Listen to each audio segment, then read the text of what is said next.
What is going on, everyone? Jim here with the Flying Midwest podcast. Thank you so much for joining us for this very special bonus episode.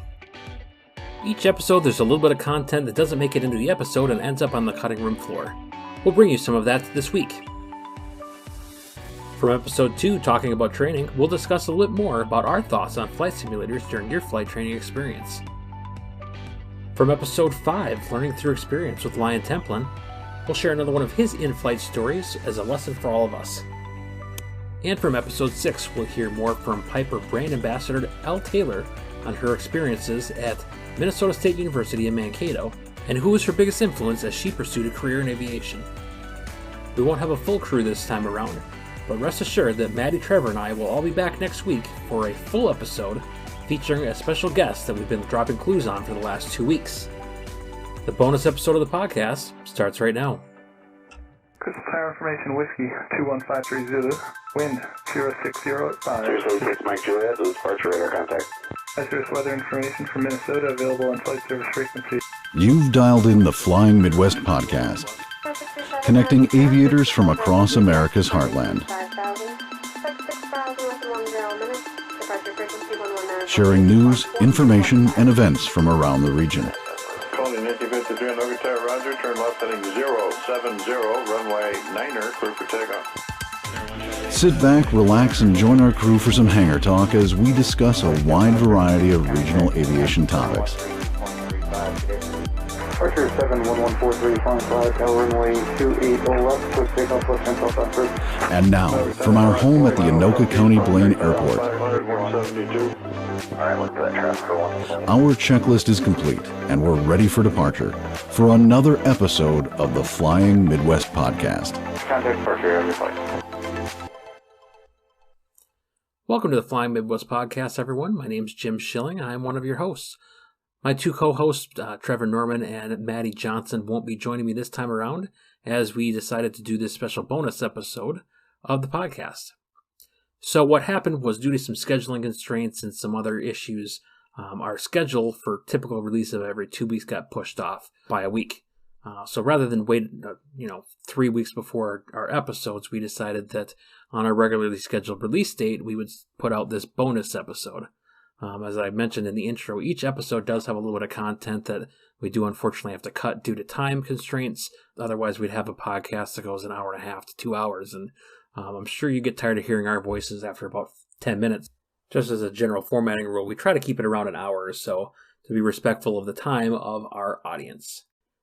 So, as we get started here, I don't think that Maddie and Trevor understand fully the power that they gave me by allowing me to fly solo, but I essentially get to talk about whatever I want before we start the bonus content itself. As much fun as I thought it would be to post just a bunch of blooper reel content of the three of us, I figured I'll just take the high road, and I wanted to share a story from one of my recent flights a week or so ago. So I think it was this last fall that my sister and her family bought a house adjacent to a local airport in the Twin Cities metro area. That's maybe a 15-20 minute flight from my home airport.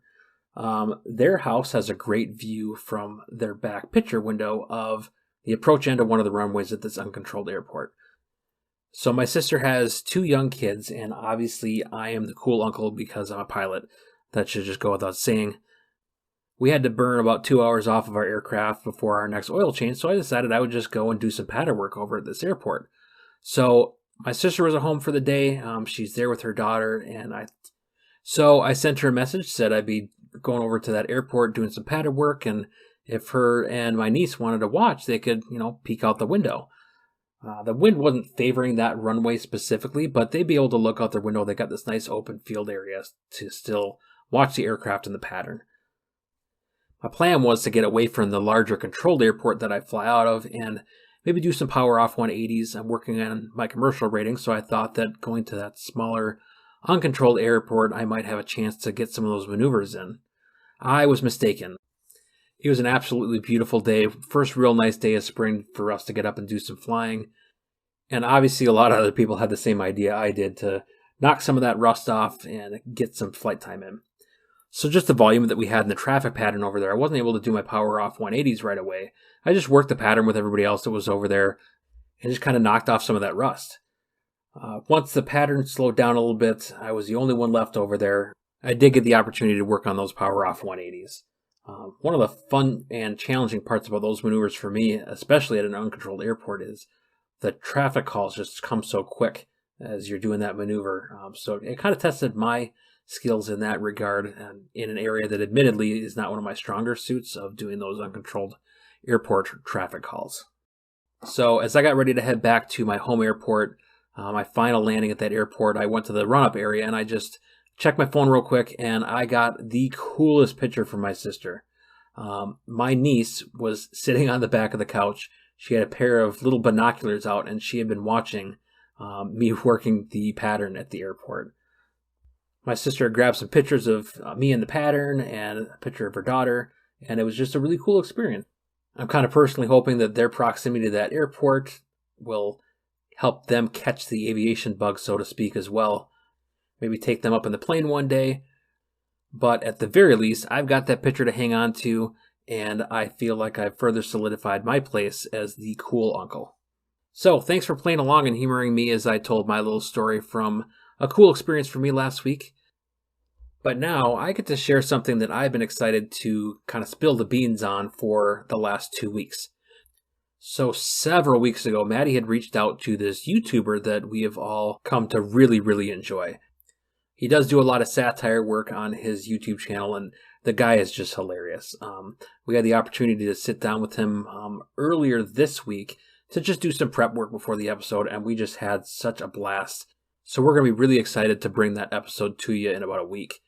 What we did do, though, is decided we would take some little clues from his content and share that through different posts on our Facebook page to see if we can get anyone to guess who this mystery guest could be. So what I want to do right now is recap what some of those clues were and see if, as you're listening, if you hadn't picked that up before, maybe you can pick it up now. So this one was kind of subtle. We, on March 14th, put out a thank you for our 500 followers. The background picture I picked was pretty deliberate, as there's kind of a little paper airplane that someone throws across this kind of cotton candy colored sky, right? So the clue there was actually the little paper airplane. This YouTuber uses kind of circling paper airplanes around a separate graphic on the intro portion of their videos. So the next one was an article that we actually posted on March 17th for the Hulu live stream of the Red Bull plane swap ridiculous skydiving stunt. The comment that we posted there was it's either an incredibly stupid stunt or life-saving research for the phenomenon of being sucked out of your airplane like Trevor Jacob. So this YouTuber actually did a video about the Trevor Jacob incident and had said that essentially Trevor was just sucked out of his airplane. He's just a poor victim in all of this. So that was the clue in that post. The next one was actually a picture that day of flying that I had just talked about over by my sister's place. And that's on March 19th, and the caption of that photo was sipping on some 100 low lead yesterday. That was the clue within that post. This YouTuber has a video of doing some pre-flight stuff, as well as some of his social media content. Images are him drinking 100 low lead, it appears, out of one of those gas containers. Now, obviously, he is not drinking 100 low lead out of those containers. So if you think that's what he's doing, he's not. It's a satire. And I'm sure if you look close enough, it probably says that right on his t-shirt. The next clue is from the 21st, and that is that picture of the red carpet. We use that because he does a great video of pre-flighting a Cirrus. And in that pre-flight of Cirrus video, he's got the red carpet lined up to the left door, and he makes a comment about make sure you put both bottles of water up on the top right-hand corner. That's how you know you're going to go flying. He actually zooms in on another Cirrus on the field, and it also has that same configuration. So by around the 24th, I was starting to think that maybe no one's going to get it. I'm going to start making these a little bit more obvious, at least I thought. So the post that I did first on the 24th was Major Kong from Dr. Strangelove, where he's riding the nuke out of the belly of a B-52 down to its target. And he's got his cowboy hat and he's waving that thing around in the air. So within the picture, that is the other graphic from this YouTuber's intro. Not exactly, but it is similar. In his videos, he's got a Cirrus with the parachute deployed and a pilot waving his hat around as he rides the Cirrus down after pulling the parachute. There's also a comment in there on that post that just said, Major Kong isn't our next guest. That would be just silly. I stopped just short of writing just plain silly because that's the name of the channel itself. I did say that, we're ready to drop the bomb on Saturday. Bomb was spelled B-O-M. And that was spelled that way because the most recent video dropped by this YouTuber was some clips of videos that he hadn't completed making. One of those was about the bomb device that you can connect on your aircraft for collecting and showing you flight data on like a tablet in the aircraft with you. The second clues that I posted on the 24th actually went back to a conversation that we had with this YouTuber on Tuesday of this week, where we discussed the clues that we were putting out there. And a specific comment I made to him, either we're not very popular or he's not very popular because no one's guessing.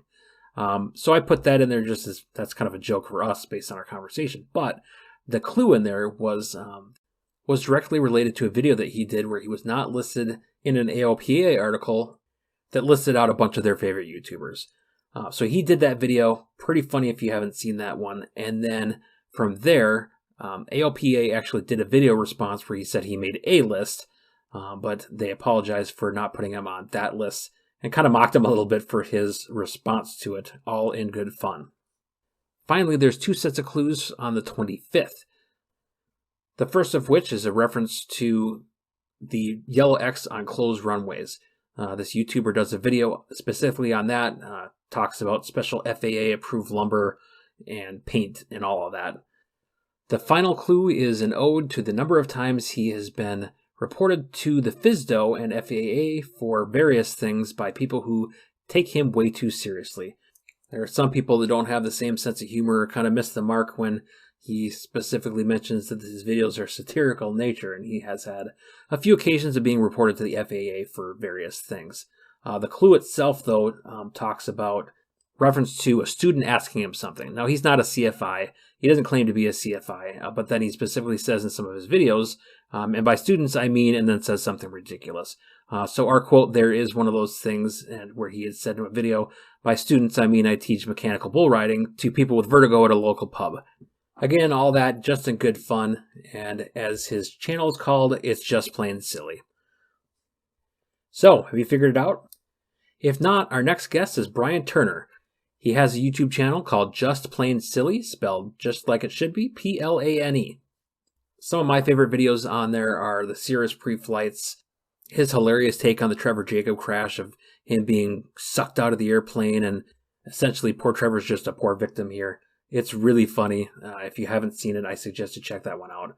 And one of my other favorites is where he says he can teach someone how to fly in probably like 5 minutes or so. If you're not familiar with him, have not checked him out, by all means, go check out his YouTube channel. We will have him on next week for our episode. It's going to be a really good time. We had a good time just in prep. I can't imagine how much more fun we're going to have actually recording the episode. So really excited to bring that to you. And just an extra little bonus for all of you, just based on the way that we're doing these next few episodes, we will be publishing something the next 3 weeks in a row. So you'll get the bonus episode today. You'll get the Brian Turner episode next week. And the week after that, we get back to our normal rotation of episodes where we'll have Nicole Mitchell, former KSTP meteorologist. She flew with the Hurricane Hunters in the back of C-130s flying into hurricanes as a weather officer with the Air Force, and continues to serve with a weather squadron as a lieutenant colonel in the Air National Guard in Wisconsin. And that is but a short list of her resume. So we'll look forward to having Nicole on the podcast that will release on April 9th. All right, so let's jump into the bonus content. Our first clip comes to you from episode 2, where we talked about flight training, the different approaches that we use, as well as is there benefits to using flight simulators in your training. So this is a little bit more of that conversation between Maddie, Trevor, and I. Now, one thing I will say, I did use Flight Simulator in one very key aspect, and I actually do encourage a lot of student pilots that I talk to getting in there is, you know what, I had an A2A Piper Cherokee 180, my personal airplane. You know, I basically mimicked it as best as I possibly could. The only difference is the software actually had an autopilot on there. It was like an auto control 3, or maybe I can't remember what autopilot was.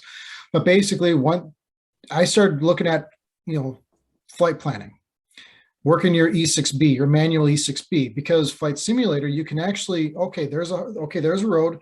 I'm going to hack the clock. Okay, I cross that. I'm going to beam that point. What's my ground speed? What's my fuel burn? What's my all that other ancillary stuff that really takes away your time inside the airplane trying to fiddle around with that. That is one huge advantage to doing it in your primary, as long as you're not learning your actual feel of the airplane, because as we all know, private pilot, you're learning how to fly an airplane in a private pilot level, not a mastery level where you're trying to get to the airlines, you're trying to be the Thunderbirds, trying to fly this precision stuff. You're trying to learn how to fly an airplane, and you have that learning skill set. As long as you're not applying it to that, but you have some procedures, some techniques, some ancillary things like working your E6B, your ground school, or your ground speed, your fuel consumption, your windage, all that sort of stuff. That I would say that would be a good use of time, because you're not burning up actual avgas if you're fiddling around. Oh crap, I just missed that waypoint. Now all of a sudden I have to go back to the square one. Yeah, I didn't really think about that aspect of it, but that's a good point as far as just there's a lot to be said about chair flying too. And just that's more of a procedural thing as opposed to where I had looked at it with the seat of the pants feel and practicing maneuvers. But yeah, we talked about a couple episodes with our opinion about, the iPads. Those other skills are important too, to know how to utilize your pilotage and your dead reckoning and things like that to get where you need to go. It worked very well for me when I was trying to figure out the triangulation aspect, tune in this VOR and tuning in this VOR. I got so good at it that I started actually going onto a student pilot Facebook web page and started doing where am I, and put up a sectional and have student pilots start looking at that too, because it's like, hey, I can actually use this, and you can use it as a teaching tool as well. So, basic instruments, you can do that for triangulation, trying to figure out where you are. What are some options that you have as a private pilot? Because let's face it, my very first instructor, they only had one sectional, and they ventured a little bit off that sectional, and they had to go down to, was it 500 or 700 feet to read a water tower name. Yep. Find out where exactly they were. And that was he just became a private pilot. He was flying along and he got lost. Well, he didn't want to admit that he was lost, which is, that is a mistake. You don't want to not admit you're lost, because then that starts getting the ball rolling in a few different avenues. But going back to simulators, it gives you an opportunity to really hone your skills procedurally without spending all that extra money in the airplane. And I credit that to me getting my private pilot in 37 hours. That saves a lot of money.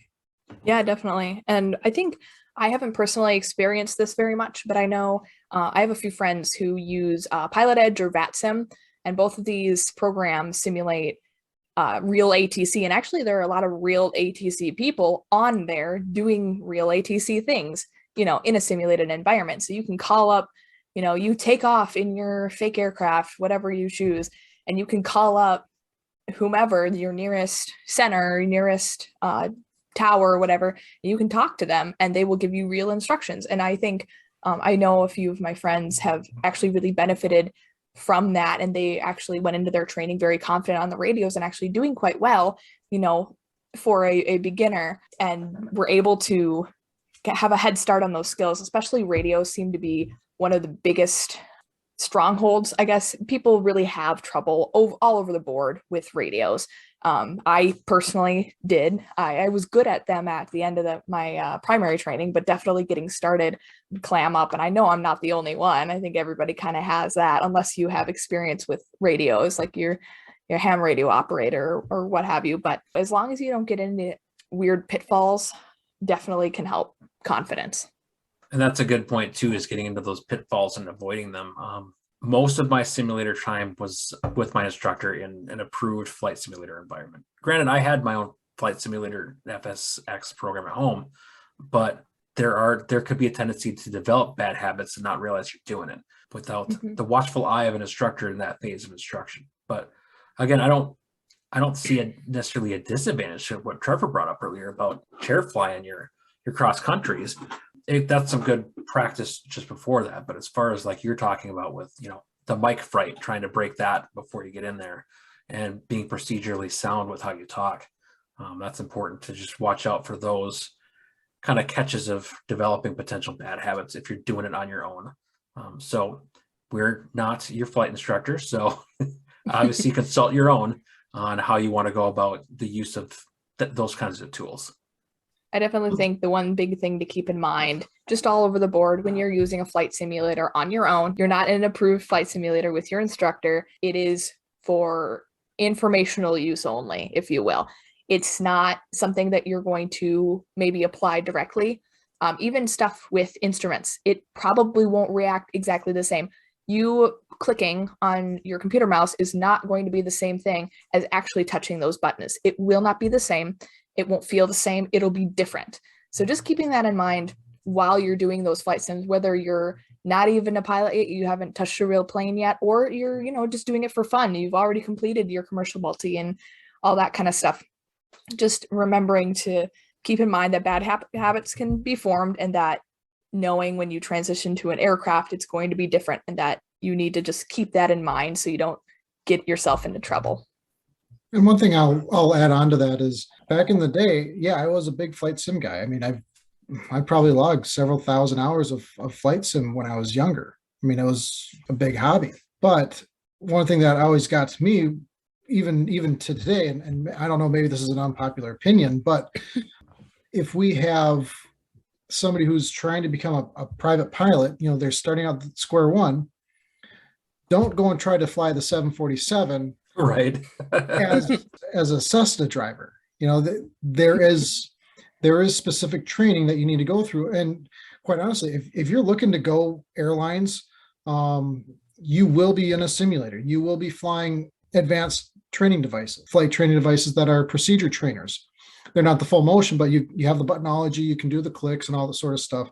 You have that available to you once you get to that level. But one thing that I've noticed when I went to start working for the airlines is teaching classes, especially systems.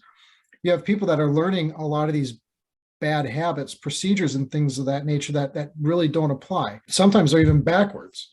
So if you're going to use the flight simulator effectively, not for entertainment use, for actual learning objectives, use your proper type of airplane.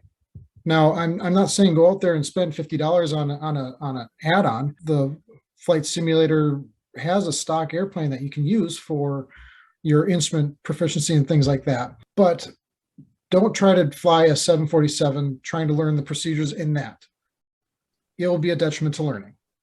I didn't even think about that. I passed like single engine pistons or even multi pistons. I'm like, oh yeah, I know you can fly a 747, which would be super cool on a sim, but I didn't even think about it translating badly to more ATP plus level. So share some thoughts and opinions on the use of different flight simulators within your training environment. The biggest thing to keep in mind is to consult with your own flight instructor to figure out what is the right plan for you. Our next clip is going to come from episode 5, where we spoke to Lion Templin. He shared a number of stories about his aviation journey, as well as things that he learned along the way that he hoped to pass along to others, so we might learn from each other. So in this clip, Lion's going to tell us yet another story about his flights, this one being one where he inadvertently went VFR into IMC conditions. He'll talk about how he got into that situation and how he dealt with it. I, once again, go for dinner down in Des Moines, which is a couple-hour flight, right? Mm-hmm. And so I and my wife, we go down there to have dinner with some old friends of mine. And it's a great time. The flight down there, easy peasy, no problem. VFR all the way. But while we're there, the weather shifts on you. And we take off, and it's no big deal. But as we're kind of heading north, the ceilings are getting lower and lower and lower. I mean, that's a classic tale, right? Like clouds are coming down. But I got plenty of room. And I'm on flight following, so no big deal. And as we're kind of progressing into it, it's dark, clouds overhead, so there's no moon, there's no stars or anything like that. But hey, it's an easy flight, not a big deal. And then all of a sudden, the world disappears on me. Flight into clouds. Oh, okay. Well, this is kind of a problem, right? So I recall that just about my 2 o'clock is, let's see, Faribault. And I remember seeing the airport. I know that it's there. So I just gently turn the aircraft to there and begin a descent. And sure enough, a few moments later, I come out of the clouds and I can see Faribault. Okay, well, that's interesting. All right, well, I bet I can fly this. So I head back on course and I keep going, and I've got the time to think through the problem. And the problem in my mind is that there's a number of layers of clouds, and that's kind of being reported as well, that there's kind of stacked layers of clouds with some openings here and there and that kind of thing. And I'm not going to be able to tell that they're there until it's kind of too late. Okay, fine. What I'll do, and I said this very specifically, I kind of decided on how I'd approach the problem as I'm kind of cruising along, that I would watch the horizon for the lights on the ground. And as I'm watching the horizon, if I saw the lights starting to go away, I knew that I would be heading into clouds. And it was only moments, but I then could prepare myself just to begin a descent. Just, right on course, and just a very gentle descent. And sure enough, clouds, came in, the lights started to disappear, and sure enough, they overtook me, but just keeping my head together, descended the aircraft. And sure enough, you come out of the clouds. Well, now I have a different problem. This has happened a couple times, and now I'm concerned that if I keep descending, I'm going to run out of headroom, because if the clouds keep coming down, they'll eventually push me down into the ground. So I need to actually regain that altitude. Well, how are you going to regain that altitude? Okay, well, I'll climb until the lights on the horizon start disappearing and then push it back down to level. So I'm cruising along for quite some time playing this game of, okay, the lights are disappearing. Okay, descend. Okay, I can see the lights now, cruise for a minute or two, and then climb back up a little bit until I can see them disappear. And that's kind of the routine I got into. But it's a pretty intense moment. Like, I've got to really pay attention. And in my mind, it's one of these moments where you kind of become the aircraft. And these are kind of incredible times, to the point where my wife, she can see that something's going on here. She's not dumb to this whole thing. And she recognizes that we're flying into clouds. So she puts her hand over on me, kind of like, hey, I'm here, that kind of thing. I'm like, take your hand away. Like, I'm the aircraft now. You can't take me out of the aircraft. And then I shut up after that. So I continue along the way doing this. And it's kind of funny because I think Minneapolis was getting a little concerned, because every once in a while they come back with, you're approved for a flight into Bravo. Okay, thanks. Oh, by the way, hey, you're approved for flight into Bravo. Okay.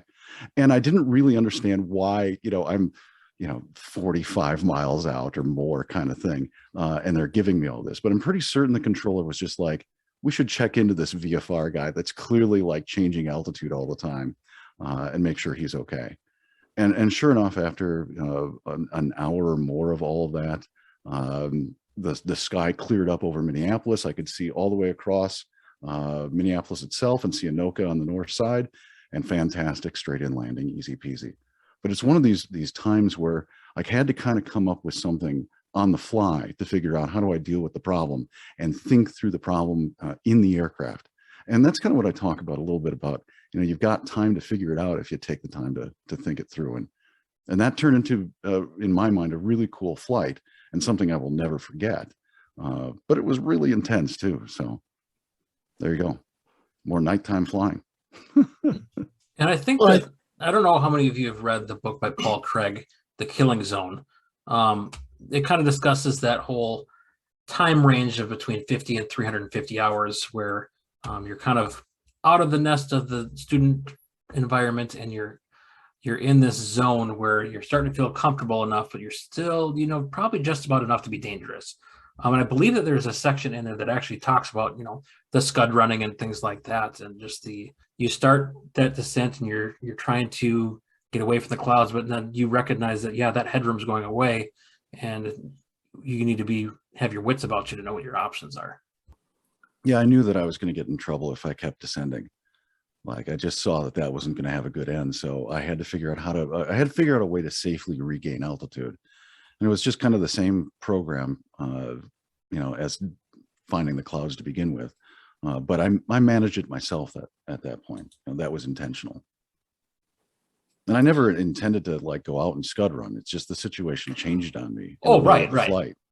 Yeah, and I don't think that you intentionally were like, hey, let's go scud running. But I mean, how many stories do you hear about where someone has found themselves inadvertently in that IMC environment, and with the majority of your flying during those night hours, you could be a little bit more susceptible to it because you may not know where they're coming from. Well, I think the big thing that helped me in that one is just that kind of initial, and I remember it really clearly. I remember Faribault is right over there and making that kind of decision that I will approach Faribault. And then as I'm flying towards Faribault, realize, wait a minute, I can think through this problem. I don't have to terminate the flight at this point. We can figure this one out. And it made for a fantastic flight. So that story does talk a little bit about some of the dangers that you can face, especially in night flight with those cloud conditions that he experienced. For our final clip, we'll go back to Elle Taylor from episode 6. Elle talked to us about being a brand ambassador for Piper Aircraft, as well as beginning her journey into aviation at Minnesota State University in Mankato. So in this clip, she talks about being a female within that program and how it really isn't as big of a deal within the aviation community as there may be perceptions outside of aviation. Also, we talked to her about who was her greatest influence in joining the aviation community. We've talked a little bit about, females in aviation and kind of starting the turning of the tide of that, as well as some of the perceptions that are still there.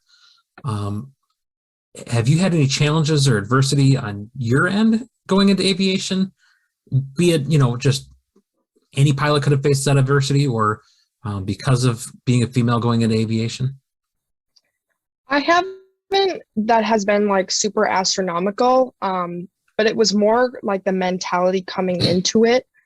Before I came to Mankato, I was, honestly, I was kind of am I capable of actually doing this? Am I qualified? Am I smart enough to be able to do this? You're going to be having all these guys here, I don't know what they're going to think. I kind of just thought that maybe they'd think I wasn't smart enough, or, just because I was a female, I was weaker than they were. And coming here, it's actually been the complete opposite. They've been just very helpful and supportive. And I've even had some of my guy friends come to me for help with, oh, I have my stage check coming up. Do you have any tips? And I would help study with them. And, it's really cool because I feel like society would see it more of the opposite. Oh, the female needs help. Oh, of course you don't know this, or, it's okay that you don't know that, you messed up. It happens. You're a girl. But it hasn't really been like that. And I'm really glad, because then hopefully that stereotype can go away. And I think in the conversations that we've had too, that's a trend that we've noticed, amongst pilots, we don't necessarily see a difference. It's you're a good pilot, you're a capable pilot, you're part of the club, doesn't matter if you're male, female, or whatever, we kind of are accepting of all in that regard. But there's still those perceptions within other arenas of society that, kind of like you talked about, that puts the general public. Yeah, puts that unnecessary pressure, I think, when you go into it. And I obviously am speaking from a different gender, obviously, but it's from some of the conversations I've had with others, that's kind of what they experience as well. I think it's also very motivating to me. I want to be able to show that I am capable of doing it. And so, along with it being my passion, something that I love, another thing too that, reminds me when I'm staying up late studying those GLIME questions, you got to show everybody that you know what you're doing, and, you can do this. You are capable of doing it. What makes aviation, I think, one of the best careers, I guess, to show that women really can do it is because aviation is such a meritocracy. Not like in form, but it's just how it is. Like the plane doesn't care what you are. It doesn't care at all. It cares, can you tell me the right things to do? That's it. If you can do that and you can do that really well, automatically, like you're in a good standing. And I mean, as far as like, in a school setting or just like a learning setting, having the people who really know what they're doing or have the aptitude for teaching or are just really good with like the book questions or a really good stick or whatever. Again, it doesn't matter the gender, but like, can you do those things? And I found that I'm the same. I've had very similar experiences, I think, to you, Elle. Guys coming like, oh no, my check rate's coming up. What do I do? What do I say? Like, could you quiz me or whatever? And I'm always happy to help. I love that. But yeah, now that I think about it, it's like, oh, they didn't take in, at least that I'm aware of, they didn't take into consideration. It's like, ooh, she's a girl. Like, I hope she really knows what she's talking about. Yeah. I mean, I think that comes with the confidence and the fact that we pass all the same tests that they do. Every single one. Like the ACS is the ACS. There's no ACS for girls, No. ACS for dummies. Like there's none of that. It's all the same and we all have to pass it. So it's kind of like, oh, okay, of course we're held all to the same standard, which means like, if you know what you're talking about, you know what you're talking about. So I think that's, in a sense, very helpful, I guess, for that perception for pilots, especially because I think people in general understand that you have to kind of have a good head on your shoulders in order to control a machine that weighs at the minimum like 2,000 pounds up to like tons and tons. Costs $500,000. Yeah. Like people complain about car prices. Like, have you seen plane prices? or like or gas prices. Planes. Yeah. Yep. Yeah. I have so many friends that are like, you take me up, and I'm like, you want to see the gas prices? Because then you might change your mind. Yeah, people are like, oh, will you take me up? I'm like, are you willing to pay half? And they're like, how much is half? I'm like, how long do you want to go for? An hour? $100. No thanks. It's like, all right. I'm just saying. Yeah, but that's awesome. One more thing I want to ask. Absolutely. That might help your cause for this RV, because I think I know what your answer is going to be. Who is your greatest influence in aviation? Ooh, that's a good one. Would be Kevin. You hear that, Kevin? We're racing the skids for you, Elle, so that you can have a chance when he finally kicks it. Like, you know what? Yeah, she's a good kid. This is a point I was going to make earlier too, back to the, I graduated in 2 years and 4 months, or finished his schooling in that time. Not only that, but he was like ridiculously smart and still is. So it's, Dad, I got a 98 on my first instrument ground test. Well, why didn't you get a 100? Yeah, why'd you miss those questions? Like, why'd you miss the one question? Like, come on. And I'm like, and then my mom is like, stop. Like, she worked hard at it. Like, it's okay. And I don't take it personally. It's more just funny because, he was all, I got all A's and I graduated with this and that. But, it could be another thing I guess you could say would motivate me to one-up my dad, which I don't even know if that's possible. It's worth a shot, right? It's possible. It's definitely possible. I don't know if I'll be able to build an airplane, maybe, but I guess we'll see. Buying one's okay too. Yeah. It sounds like my primary instructor, though. I got an 85 on my private pilot exam. He took it. He grimaced at me, took it, went to the chief pilot's office, and he said, look, Maddie's satisfied with mediocrity. Oh, wow. Ouch. I went and cried. I was like, I'll retake it. And he's just like, no, just do better on your next one. I was like, okay. I did. So confession time. I'm not very good, academically speaking, when it comes to tests. I will be the first one to tell you that obviously you want to score as well as you possibly can. It's not the make all break all. I can say that as somebody who's gotten 70s on knowledge exams. So I was going to say, it sounds like somebody's gotten 70s on knowledge tests. Yes. I think I barely squeaked by on my commercial. if I'm being completely honest. Yeah. When we're talking about knowledge tests, we're talking about theory, especially if you don't have, because obviously when you go through your knowledge test, you're going through everything is theory until you actually put it into practice, right? So in theory, you know how to do the performance charts. In theory, you know what kind of airspace goes from the surface to, pick your altitude, 700 feet, 1,200 feet, whatever the requirements are. You kind of have that basic understanding, but it's all theory until you actually put it into practice, until you actually start flying through that airspace, try to start performing those performance charts and actually seeing how close they actually get to the actual aircraft performance. So for me, theory is hard. Flying the airplane is significantly easier. Yeah. I don't know if I'm nuts on that. Yeah, but. it totally makes sense. I had a girl who just moved in down the hall for this semester. She transferred from another local school to Mankato. And I had met her and I was like, oh, what are you studying? And she's like, oh, I'm undecided, but, I might do aviation. And of course, I'm like jumping on her like, oh my gosh, yes, I can tell you everything. I'll show you what to do, where to go, blah, blah, blah. And ever since then, I've totally, she's not doing the actual flight lab. She's not actually flying. She's just in the ground school.